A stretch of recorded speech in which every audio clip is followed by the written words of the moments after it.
મોરબી તાલુકામાં કમોસમી વરસાદથી પાક બરબાદ, ખેડૂતો અને સરપંચોની ધિરાણ માફી તથા વળતરની માંગ સાથે કલેક્ટર કચેરીએ રજૂઆત. મોરબી તાલુકામાં પડેલા કમોસમી વરસાદને કારણે ખેડૂતોને પાકનું ભારે નુકસાન થયું છે. ખેડૂતોને થયેલા નુકસાનીને ધ્યાનમાં લઈ તાત્કાલિક ધિરાણ માફી અને વળતર ચૂકવવા માટે ખેડૂતો તથા સરપંચોએ એકજૂટ થઈ માંગ ઉઠાવી છે. આ મુદ્દે મોરબી તાલુકાના ખરેડા, ઝીકિયારી, વાકડા, આંધળા સહિતના ગામોના સરપંચો અને ખેડૂતો બોડી સંખ્યામાં ઉપસ્થિત રહી મોરબી કલેક્ટર કચેરીએ આવેદનપત્ર પાઠવી રજૂઆત કરી હતી.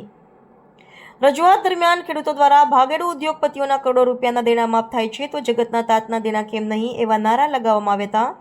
ખેડૂતો તથા સરપંચ એસોસિએશનના પ્રતિનિધિઓએ સરકારને માંગ કરી છે કે તાત્કાલિક સર્વે કરીને પાકને થયેલ નુકસાનીનું વળતર ચૂકવી ખેડૂતોને રાહત આપે. અહેવાલ મયુર બાબરિયા, મોરબી. 8 ગામ ચકમપર, ઝીકિયારી, ખરેડા, વાકડા, આંધળા, નીચી માંડલ, ઊંચી માંડલ ના સરપંચો અને ગામના ખેડૂતો દ્વારા કલેક્ટરશ્રીને આવેદનપત્ર આપવામાં આવ્યું અને આ આવેદનપત્રની અંદર ખેડૂતોની એવી માંગ છે, તમામ ખેડૂતોની, કે ભાઈ ઘણા સમયથી આ વરસાદની અનિયમિતતા થઈ છે. તો આ વરસાદની અનિયમિતતાને લીધે ઘણા વર્ષોથી આ ખેડૂતો દેવામાં ડૂબતો જ જાય છે.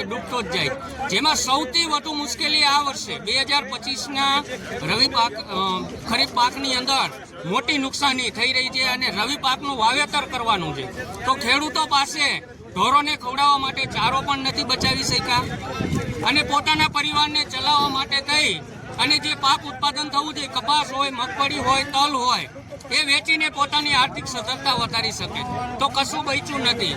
તો આજે અન્ય રાજ્યોની અંદર જ્યારે ચૂંટણી આવે છે ત્યારે પેકેજો જાહેર થાય છે.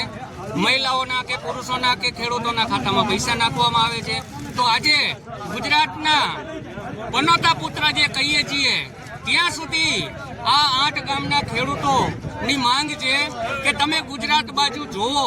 આજે ગુજરાતનો ખેડૂત પાયમાલ થઈ ગયો છે, સંપૂર્ણ બધું નાશ પામી ગયું છે. તો અમે તો તમારા છે.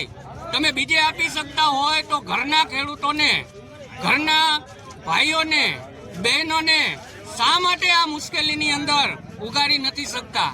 તો આ મુશ્કેલીમાંથી ઉગારવામાં આવે એવી કલેક્ટર થ્રુ અમે આવેદન આપ્યું છે અને તે મુખ્યમંત્રી અને વડાપ્રધાન સુધી પહોંચે એવી અમારી માંગ સાથે આજે સરપંચો સહિત તમામ ખેડૂતો અમે આવ્યા છીએ કલેક્ટર. નામ શું? કમલેશભાઈ ટેઢાણીયા, ખરેડા મારું ગામ છે.